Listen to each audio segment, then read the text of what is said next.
Hey everyone, welcome back to the Beyond Files. I hope your Christmas was merry, glitch free, and only mildly haunted because here at Beyond HQ, the mistletoe's wilted, the gingerbread men are missing limbs, and the ghost in the corner is wearing a Santa hat. So basically, it's normal. But while you were unwrapping socks and trying to forget that fruitcake exists, the internet was out here serving up a Yuletide feast of high strangeness, and yes, I brought extra napkins.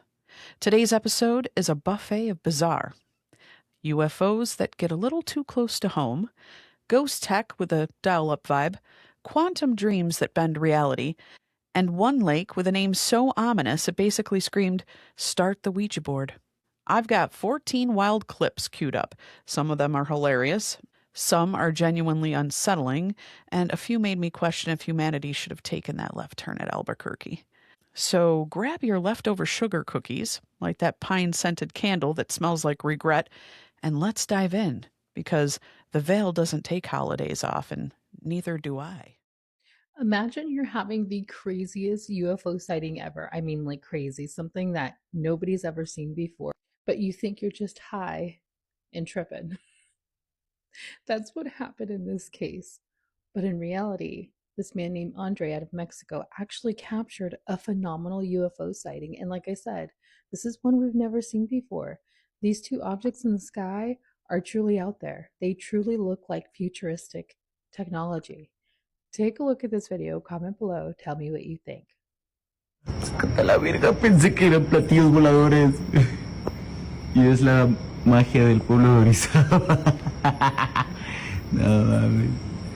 Me cagué. Pensé que sí era. A la verga, pensé que eran platillos voladores. Y es la magia del pueblo de Orizaba.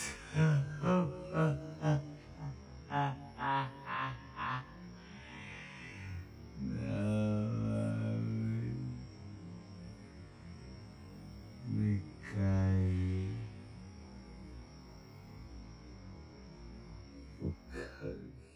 So we've got a man in Mexico, allegedly elevated in both consciousness and cannabinoids, who managed to catch two UFOs on camera. One's glowing with orange and yellowish lights, the other electric blue, both shaped like metal Twinkies from another dimension.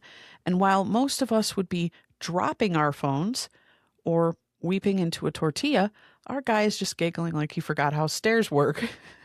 Honestly, I admire the composure. I also admire the camera work.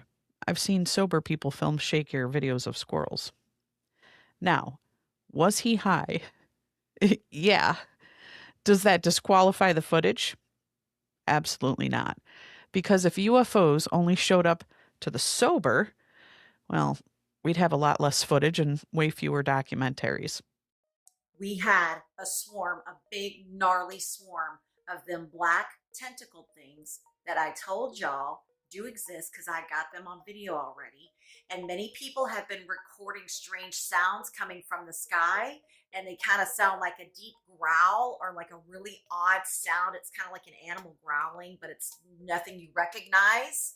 These things I told y'all, they are coming closer and closer to the surface. Okay, in my local group, last night, people started posting, did you guys hear those helicopters? It's like helicopters that were flying very, very low. It shook the whole house. Everyone was jumping out of bed wondering what the loud sound was. And they're like, oh, it was a fleet of helicopters above us. Everyone's saying it was loud helicopters and people were freaking out. Well, somebody posted, I'm going to put the video in here. I'm about to put the video in here. I'm about to show you the video. You need to, before, suspend your disbelief for a minute and don't assume you know what you're looking at. Look at it several times, okay? Check yourself. Check again, check again, check again. Watch it over and over. Because this person, it looks like their ring cam or something they posted, and it's only like a top sliver, so it's going to look a little bit funny. But it's the way the guy posted it. It's like a part of his ring camera footage, a ring camera, something of the sort, surveillance, okay? You can clearly see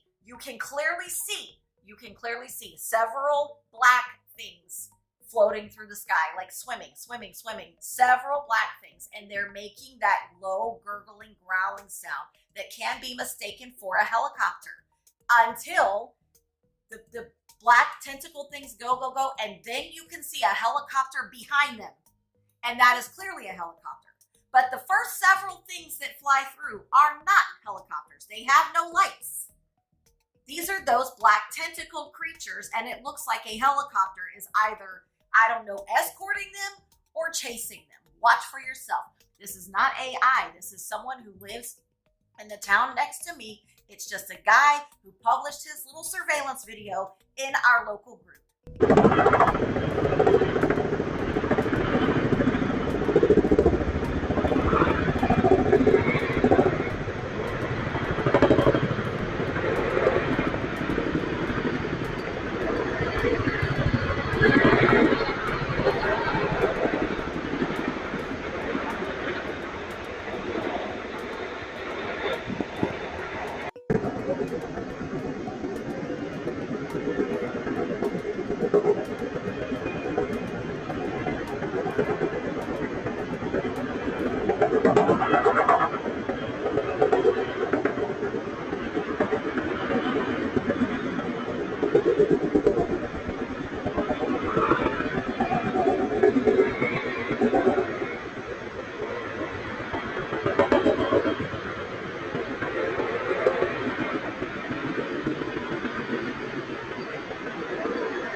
Next file takes us to Citrus County, Florida, home of swamps, snakes, and now apparently aerial jellyfish escorted by helicopters. A woman reports a swarm of black tentacle things in the sky, something she's filmed before. Other locals chime in too. They hear deep growls from above, helicopters flying so low they rattle windows, and security cam footage showing black sky jellyfish being either chased or escorted by a chopper. Now, I don't know what's more disturbing, the idea of spectral marine life taking flight, or the fact that the helicopters might not be trying to stop them, just supervising. And why do they always look like jellyfish? What is it about floaty, floppy black tendrils that screams extra-dimensional spy drone? You know I have to take this to the fire. Not all visitors arrive in ships. Some drift. Some pulse. Some mimic the soft and the organic, so we'll never guess they're intelligent. But the watchers know. If it floats, it might think. And if it echoes the deep sea, it probably didn't come from space. It came from beneath the veil, where form is suggestion and presence has no shape. So to recap, we've got two glowing buses in the sky, one joyful stoner prophet and a tentacle parade in Florida that sounds like Cthulhu joined the Air Force. And we're just getting started. Devil's Lake in Wisconsin. This lake has everything. Dead giants, leviathan, serpents. It's in the mountains. It's a glacial runoff. They speculate it could be 10,000 years old. The native people in that region, the Ho-Chunk people, talk about around this lake there was these red-headed giants that would terrorize the Ho-Chunk people. And so the Ho-Chunk people basically prayed to their god or gods or whatever to help get rid of these giants. One day there was this big storm that came over. And it said fire rained down from the sky, killed all the giants. Ho-Chunk people said that for years the lake was red with the giants' blood. Oh my gosh. Moly. That's not where it ends. This lake was inhabited by a giant wise serpent. It would also just consume and take people that would go by the lake. They tell the story of a thunderbird, giant sky beam. So not necessarily a bird. So that was just the nickname. Yeah, this thunderbird went to battle with the serpent that occupied the lake. Said like this storm was just over the lake and it was just lightning. Ultimately, the thunderbird killed the serpent And that's not where it ends. You don't know. Because even today, people report for the past 100 years, they're seeing a giant serpent-like creature in this lake still. More weird is that the military has done multiple exercises in this lake. Really? Yeah, they have restricted underwater zones. There's been reports of unmarked black vehicles after these sightings, and there's occasionally those like stealth helicopters that fly around this lake. If they're getting involved, there's something there. Something there. It's got to. Deep breath. Because file 3 is one of those that makes me lean back in my chair and say, oh, it's one of those lakes. Some lakes are not lakes. They are sealed battlegrounds. The water is a veil, not a surface. And the myths, not past tense, just encrypted. The red-haired giants, the serpent, the sky bird of judgment, they weren't stories. They were coordinates. And someone has always known that. So, next time someone offers you a paddleboard trip on Devil's Lake, maybe ask yourself, do I want to be dragged underwater by a prehistoric serpent while military drones do donuts overhead? Or do I want to live to finish this episode? So we are all sitting here enjoying our Taco Bell, right? And Ghost Malone was over there shaking the door a second ago. Ghost Malone, if you are still around, do something. Give us a sign. Oh, okay. Okay. Mm-hmm. Look at her. Nonchalant. Alright, so ironically, I'm watching Ghostbusters, right? Ghost Malone. Ghosty. Yo. Are you kidding?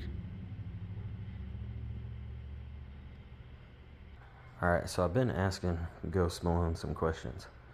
Okay, so 1 time if you're there, 2 times, or I guess no times if you're not. Definitely there, okay. Are you friendly? Okay, okay. Do you like Ghostbusters? No? Okay, do you like movies? Okay, okay. Alright, just not Ghostbusters, I guess it's insulting. Are you here to cause harm? Okay. Okay. Man, I wish I knew Morse code. We'd try that. Are you an older spirit? Okay, but not a bad spirit. Okay. Is there more than one of you? Oh, okay. Ladies and gentlemen, we had a paranormal PowerPoint in progress. So, to summarize, we've got a benevolent elder entity who disapproves of Ghostbusters, enjoys other films, rolls toys for fun, and politely answers yes or no questions via canvas semaphore. And somewhere in the background, Post Malone is weeping gently into a Baja Blast. Some spirits drift into our world not to haunt, but to remember. To watch the flicker of family from the doorway. To speak through canvas and quiet motion. They don't need ritual, only permission. And sometimes, a movie night is the loudest invitation of all. So here's your reminder. If the baby toy moves on its own and your painting starts talking back, pause the movie, ask questions, and maybe don't judge the ghost if Ghostbusters just wasn't their thing. There's a phenomenon where people blow out the ice smoke into the air in front of a light and they start snapping pictures. I'm talking some of the most bone-chilling, evil, revelatory images that I've ever seen. Dragons coming out at you, demonic faces, and it's a phenomenon. It's the demons in the smoke. And people all over the world have seen it. It's like there's something there. And these aren't AI. These are people who've kept these photos in their phones for years. You can tell that they're real. What is that? Is that our brain wanting to see something? Or then when we show the picture, everybody sees the same thing? It's because it's real. File 5 brings us one of my favorite phrases in paranormal land. You're not going to believe this, but... His conclusion? It's not illusion, not pareidolia, not your brain connecting patterns. It's demons. Demons in the smoke, all around the world, because it's real. Now, here's the thing. He's not entirely wrong that something shows up in the smoke photography. It's called ITC, Instrumental Transcommunication. And yes, I've done it. And yes, it works. And no, it doesn't always scream possessed toaster oven from hell. Sometimes it's just the veil catching its breath. Sometimes it's memory made visible.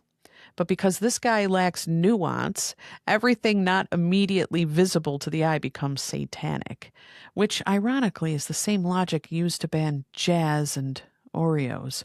Smoke is a mirror. Smoke curls like spirit breath. It bends light. It reveals what isn't meant to hold form, only shadow. When we take a photo in that swirl, we are not conjuring evil. We are revealing presence. What you see depends on the eye, but even more, on the fear you bring to the lens. So, is smoke photography real? Yes. So is water photography. Is it demonic? Only if your vape pen is possessed and your ring light is set to portal. What's that? Oh, more and more people are reporting the fact that your phone is actually bringing up things that you're thinking and not even saying out loud. Tell me more! Yeah, most of us have noticed that when we talk about things, it'll pop up on our phone in some sort of an ad or video form. But now it's creeping out people more and more because it's coming to the point where people think about things and all of a sudden they're seeing these ads and it gets even crazier. Meaning this isn't just for new items or anything like that. People are literally can walk into a house, see some sort of an old vintage German piece, and now all of a sudden it's popping up on their phone.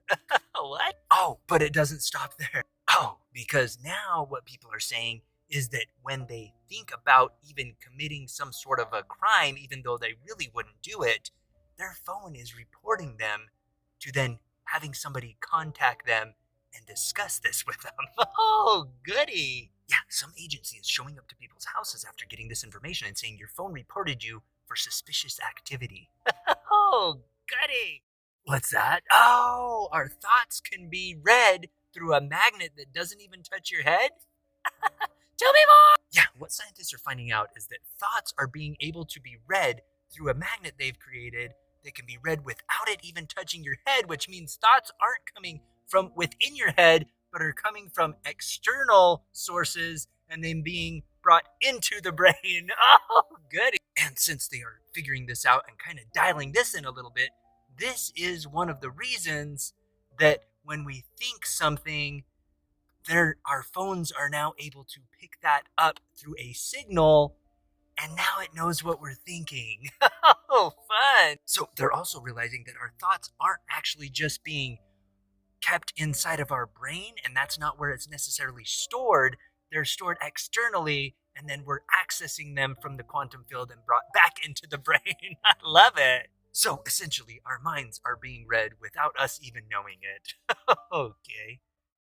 Most of us have heard of quantum entanglement, quantum immortality, but have you ever heard of quantum tunneling?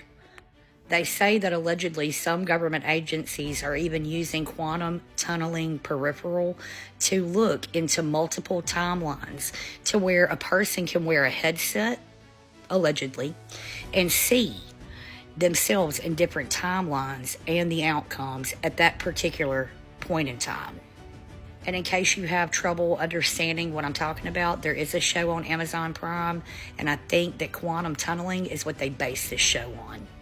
All it is data transfer. That's all it is. Brainwave data transfer. In order to look into another timeline where you may possibly exist. Quantum tunneling in the peripheral refers to both literal physics applications near edges, like in microchips, and a metaphorical concept in the movie or show, The Peripheral, where technology, a stub headset, uses tunneling to access alternate timelines, enabling a form of remote interaction. In reality, tunneling allows electrons to pass through barriers and devices, flash memory, STM, aka STEM, and plays roles in biology, ion channels, and chemistry, while also causing issues like leakage in electronics, demonstrating its pervasive presence from the atomic to the technological periphery. What would you do if you could put on a headset and actually visit London, but like 80 years from now? I'm just saying. And if you don't understand it, this show is really good. Give it a chance. What if I told you that 3 of the most brilliant scientists alive have just proven that everything you believe about yourself, your consciousness, and reality itself is completely wrong? I'm talking about Chris Langan, the man with one of the highest recorded IQs on Earth. Federico Fagan, the inventor of the microprocessor, who's now saying consciousness creates matter, not the other way around. And Bernardo Kastrup, the former CERN physicist, who's mathematically proven that your individual mind is an illusion. By the end of this video, you'll understand why humans aren't biological machines, why your thoughts literally create your reality, and why death might not be what you think it is. Right now, as you're watching this, your body contains 50 trillion cells.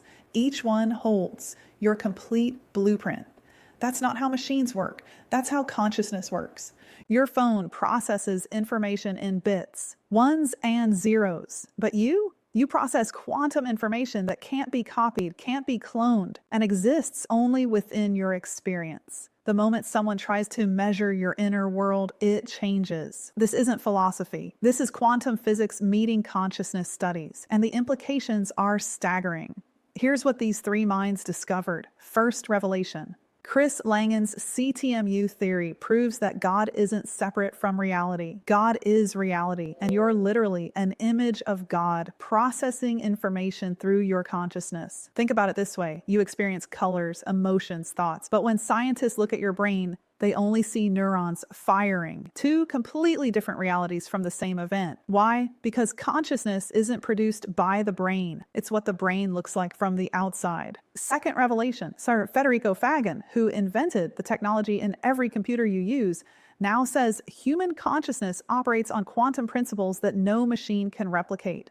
While AI processes classical information that can be copied endlessly, your consciousness processes quantum information that's private, irreproducible, and uniquely yours. Third revelation. Bernardo Kastrup has mathematically proven that individual minds are dissociated parts of one universal consciousness. You're not separate from everyone else. You're the universe experiencing itself from one unique perspective. This changes everything we thought we knew about death. If consciousness doesn't come from your brain but only uses it, then death isn't the end. It's like a drone going offline, while the operator remains intact. Thousands of near-death experiences where people observe their own surgery while clinically dead suddenly make perfect sense. Prayer and intention. That social media post about humans being electromagnetic oscillators isn't new age nonsense. It's quantum physics. When your thoughts, electrically charged, align with your emotions, magnetically charged, you create a closed electromagnetic circuit that can influence reality at the quantum level. Free will. You do have free will, but it's not random. Your choices emerge from who you are in each moment. Even God can't predict what choices you'll make, because the universe is computationally irreducible. File 6 starts with something most of us have experienced and tried to laugh off. You think about something, don't say it, and suddenly it's on your phone. Not just broad stuff, obscure stuff. We already accepted that phones listen when we speak, but now people are reporting something far more uncomfortable, that thoughts alone are triggering responses, and it gets darker.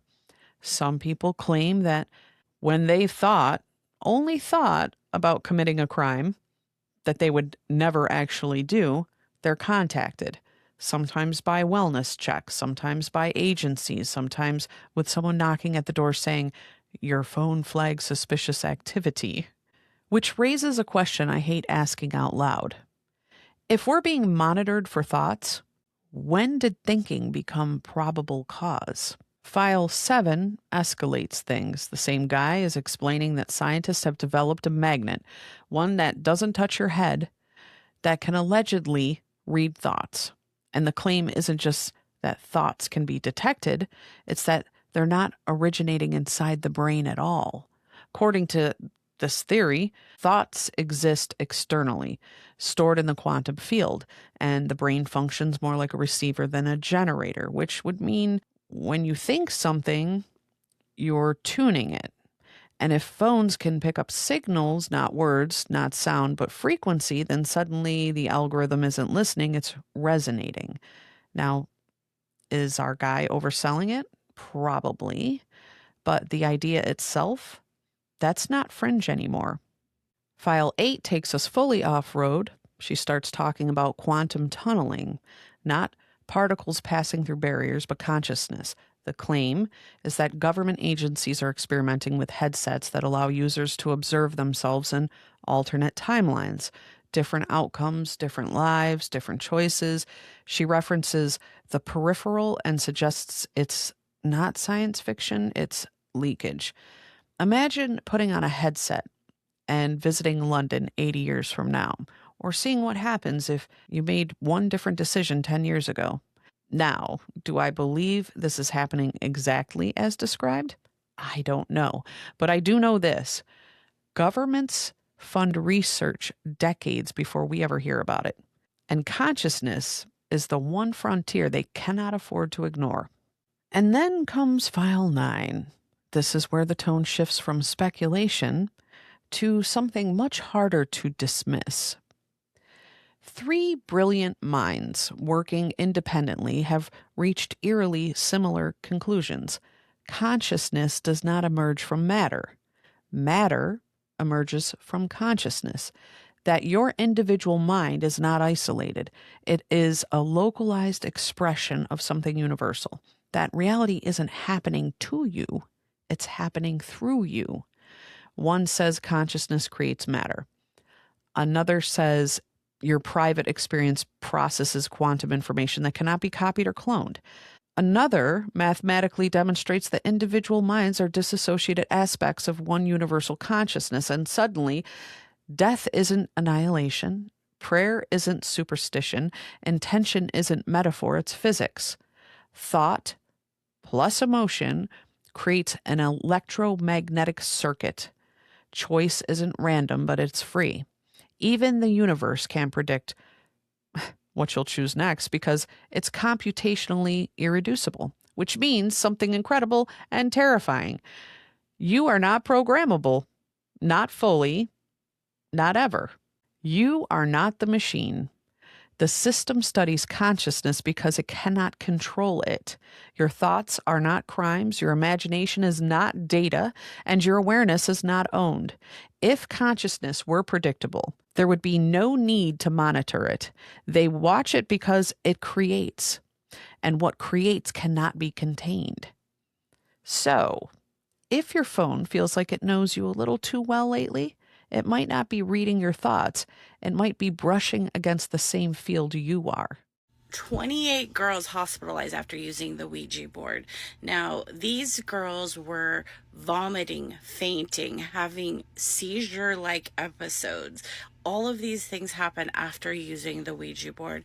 Now, I did a story on this 2 years ago, and there was another recent story about people using the Ouija board, kids using the Ouija board at a slumber party and having to be going to the hospital. Now, this is not an ER visit. Hospitalized means that you are admitted into the hospital, and that's severe.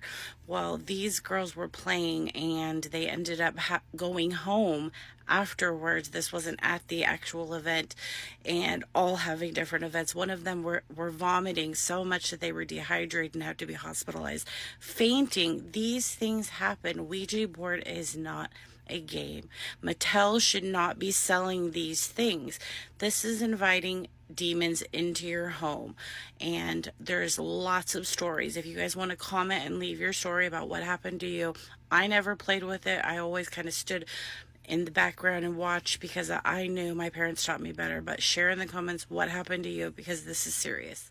File 10 swings us right back into the paranormal danger zone. This is either mass suggestion gone nuclear or the spiritual equivalent of opening a group chat with the underworld and forgetting to mute it. Mattel still sells these right next to Barbie because nothing says family fun like a spirit portal with pastel packaging. What enters through invitation, this board is not a toy, it is a threshold. Mass-produced plastic does not make it safe. It only makes it accessible. When you ask who's there, something always answers. It may not enter the room, but it enters the atmosphere. And the spirit does not care if the packaging says ages 8+. So, should you use a Ouija board? That's between you, your ancestors, and your local exorcist. But maybe don't trust your spiritual safety to the same company that made Uno attack. I just heard of a study where prisoners can get out of jail if they give their memories to the doctors to give to other people. And I'm like, I'm never doing that. No way. Yes, I heard that. What we call cloning is actually a siphoning of consciousness into another physical being that replicates the one before it. So that's what they do with celebrities, and they steal a consciousness. Saddam Hussein, he had 5 decoys that looked just like him, so you didn't really know what he looked like. Wow. I'm just going to pause here and let that settle. You steal a car, spend 10 years inside, or donate your memory bank and walk out early knowing Steve from Iowa now dreams in your childhood trauma. She then takes it further, naturally, by saying, cloning isn't about duplicating bodies. It's about siphoning consciousness and installing it into new hosts, a kind of metaphysical software transfer. So basically, File 11 says we're living in a rebooted cast list, that celebrity consciousness is a shared Google Drive, and your jail sentence might be shortened if you're cool with someone else uploading your life. The theft of identity is the first magic. Before they take your body, they test your mind. Before they clone your face, they mimic your frequency. Cloning is not new. It is just refined. The sorcerers of empire once stole names. Now they steal resonance, and no mask is as convincing as the one built from memory. So, if your favorite pop star suddenly has a different laugh, new earlobes, and forgets how to blink on beat, maybe they're just tired, or maybe they're running on someone else's software. This is in the 1920s, and you'll never look at a fire hydrant the same after this, okay? These ladies have a transmitter receiver box in their hand. They wrap the cord around the fire hydrant that is grounded in the ground, electrical currents coming up, everything's connected in the city, and they make a call. They make a wireless call in the 1920s. Now, this is a smart city. This is a smart city using the Earth's natural currents to call somebody in the 1920s. What are we doing here? Why are we getting excited about the little technology that we get after it was invented or found hundreds of years ago? Hundreds of years ago. File 12 shows us that retrofuturism might not be so retro after all. How much of what we think is futuristic is really just looped knowledge, suppressed and rebooted by new gatekeepers? The circuit was never broken. They built the cities on ley lines. They ran wires not to deliver power, but to disguise it. The fire hydrants, the light poles, the copper-laced streets, they were part of a current, and those who knew tapped in. Phones that needed no towers, energy with no bill, and umbrellas that spoke sky language. So, the next time you walk past a hydrant and think it's just there for dogs and emergencies, ask yourself if it's also a socket, because the past isn't dumb, it's just been disconnected. So this woman is supposedly psychic, but even she can't predict her own downfall. Now the woman's name is Gina, and Gina is about 32 when this story starts. She's living in Florida, and Gina appears to really want to make money, even if she has to scam people to get it. And one day in the mid-2000s, she decides to become a fortune teller and a psychic, and she'll make money that way. And so she opens up a shop, and she starts doing readings for clients who are mostly women. And the women, they're coming to her with all sorts of different problems. Problems with their careers, problems with their relationships, or whatever. And to her credit, her business seems to be doing really well. She's getting a lot of clients, and she becomes moderately well known in the area. In 2006, she even writes a memoir about being a psychic, and it gets published. Here's the thing with all this, though. All of her psychic readings are obviously a scam. Like, she'll be giving these clients a reading or like telling their fortune or whatever, and she'll tell them that they've somehow at some point had some evil curse placed on them, and that's why bad things are happening to them. So of course the women are like, oh my god, a curse, what do I do? And Gina's like, here's what you do. And this is gonna sound like I'm making it up, but I promise you I'm not. Gina tells these women that the root of all evil is money. So what they need to do is take a bunch of their cash and put it inside a black pillowcase. Then they need to stuff that pillowcase under their mattress and sleep on it for a few days. If they do this, the energy from their bodies will transfer to the money. Then, once the energy is transferred to the cash, they just have to give that cash to Gina so that she can take it to her secret church and place it before the altar and perform like a ritual on it that cleanses the energy and breaks the curses. After that, Gina says she'll give the money back to them. Here's the problem with all that, though. As you probably could have guessed, Gina doesn't give the money back. Instead, she pockets it. Oh, but it doesn't stop there. Then she comes back to these clients and she tells them that her spirit guides have come to her and they've been speaking with her and telling her that they just don't have enough energy to work with. So, if you could sleep with some more money under your pillow and bring it to me, that would really help these spirit guides out. And I guess some of these clients do. They're like, okay. And so Gina does these scams for a few years, and she just keeps conning person after person after person. And now eventually we get into 2008, and that is when this guy comes into the story. His name's Bob, and Bob's a private investigator living in Florida as well. One night, Bob goes out to a local bar, and as a single guy, he meets two women there, and he starts chatting them up. He's probably trying to impress them like, I'm a private investigator, I catch scammers. And he ends up giving them his number in case they want to smash or whatever. Later, one of those women ends up calling him and saying, actually, I was scammed out of $12,000. Can you help? And it turns out that at one point, this woman had been scammed by Gina. And so Bob's like, hell yeah! And he starts looking into it. And he sees that Gina is a psychic, but she's not just any psychic. She's locally famous and, she's published a book and all that. And he can see that she's living a lavish lifestyle and buying herself luxury things, driving around in nice new cars, going out to fancy restaurants all the time, owning several homes. And so Bob's like, oh yeah, she's a scammer. And so he starts investigating, and he tracks down 4 more victims of Gina's scams. And collectively, they had been scammed out of $65,000. And so he gets charges brought against her, which leads to even more victims coming forward, and bam, she gets arrested. Here's one of her mugshots. And so she's found guilty, and she gets sentenced to probation, and she has to pay her victims back, plus she's no longer allowed to do psychic readings for people. You're banned from being psychic, I guess, was what the judge said. But of course, pretty quickly, she gets caught scamming more people. She scammed like $300,000 total this time. And this violates her probation, so bam, she gets arrested again. Here's one of her other mugshots. But this time, she gets sentenced to 18 months in prison. However, this is actually where things get worse. Because Gina, she can't just suddenly stop grifting, because then she'd have to admit that she's not really a psychic, and what fun would that be? And so she eventually gets out, and she wants to keep scamming. But she can't do it in Florida, because that's where Bob is, and he might be monitoring her, waiting for her to slip up again. So in 2015, she decides to grift somewhere else, and she moves from Florida all the way up to Maryland. Once she's in Maryland, she changes her name and she opens up her psychic fortune-telling business under her new name, Readings by Natalie.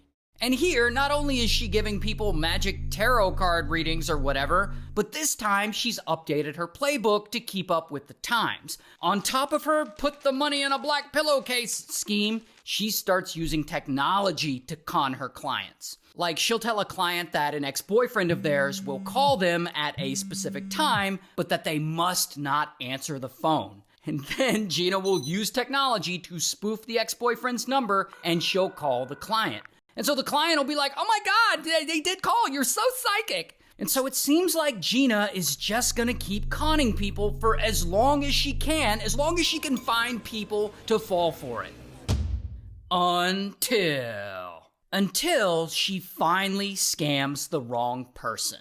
Because one day, around 2016, a woman comes to Gina's business to get a tarot card reading. Because she just gone through a breakup, and she thinks this is somehow gonna help her get her ex-boyfriend back. And so Gina's scamming ass is like, yeah, I can help you. And she tells her to pay her $1,500 and that she will use her psychic abilities to reunite her with her ex. And so the woman pays her. And Gina has her do all kinds of weird psychic hocus pocus. She has her light candles and cover her body with dye, bathe herself in magic oils, and recite prayers and nonsense. And even after doing all that, surprise, surprise, the woman's ex still doesn't get back with her. And so this woman comes to Gina, and Gina tells her that her spirit guides need to be convinced that she's serious about getting back with her ex, and therefore this woman needs to pay her even more money. And of course, this is where Gina pulls her hide the money in a black pillowcase trick and sleep on it to boost the magic energy or whatever bullshit. And this poor woman is so desperate that she does it. Now, eventually, the woman runs out of funds and she starts maxing out credit cards. And over a bunch of sessions, this woman pays Gina $82,000. Gina even convinces her to buy designer purses on credit and to bring those purses to her so that she can cleanse them on the altar at her secret church, which, is bullshit. She's just gonna, keep these purses. Now, this woman isn't the only woman Gina has scammed in Maryland. She's conned quite a few people out of a total of $341,000. So it's quite a few people in Maryland. Now, eventually, one of these women she scams hears about Bob and how he's a private investigator who has busted Gina before. So this woman hits him up, and Bob learns that Gina is still out there pretending to be psychic, running her scheme, just under a different name now.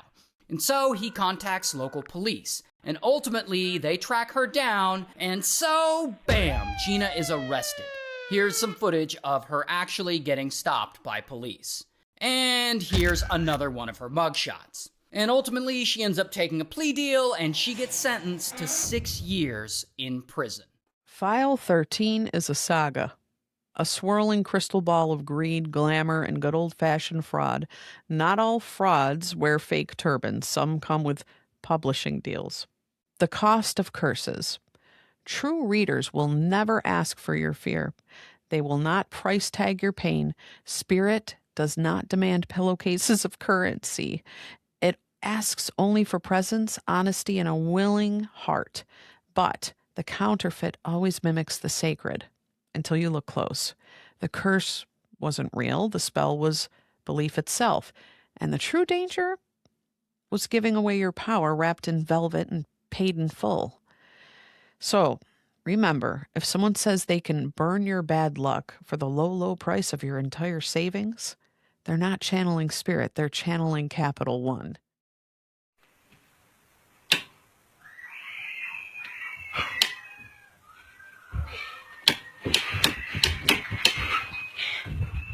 This dad didn't just turn off the lights, he unplugged the veil. Give this man a trophy, a cape, and a sequel. Some portals should stay funny. The spirit world is not all doom. Sometimes the shadow is just dad, reminding you not everything that moves in the dark is a demon. Sometimes it's a prank, and sometimes that's enough to break the spell. So, the next time your kid's summoning a ghost named Jeff, just remember, a flip of the switch can exorcise both spirits and screen time. And that's a wrap on this week's Beyond Files. Our post-holiday parade of paranormal mayhem, wireless umbrella calls, and psychic pyramid schemes. Whether you're still recovering from fruitcake related trauma, or now just realizing your Alexa's reading your thoughts, I'm glad you came back for one more round of bizarre, bewildering, and occasionally firelit truth. If this episode made you laugh, glitch, question your reality, or just feel a little less alone in the weird, go ahead and hit that like button, subscribe, and hit that notification bell as well so you don't miss the next drop. And if you want to fuel the strange and support the show, you can always drop a little love through coffee or super chat. Every bit helps keep the signal live and the veil flickering. Big shout out to all of you who've stayed tuned in through the madness of 2025. Next year's already rumbling, and I've got a feeling we haven't seen anything yet. Until then, remember, the watchers don't rest. The veil doesn't sleep, and just because the lights are twinkling doesn't mean something isn't watching back. Stay sharp, stay strange, and if your pine tree starts singing again, film it. I'll see you next week.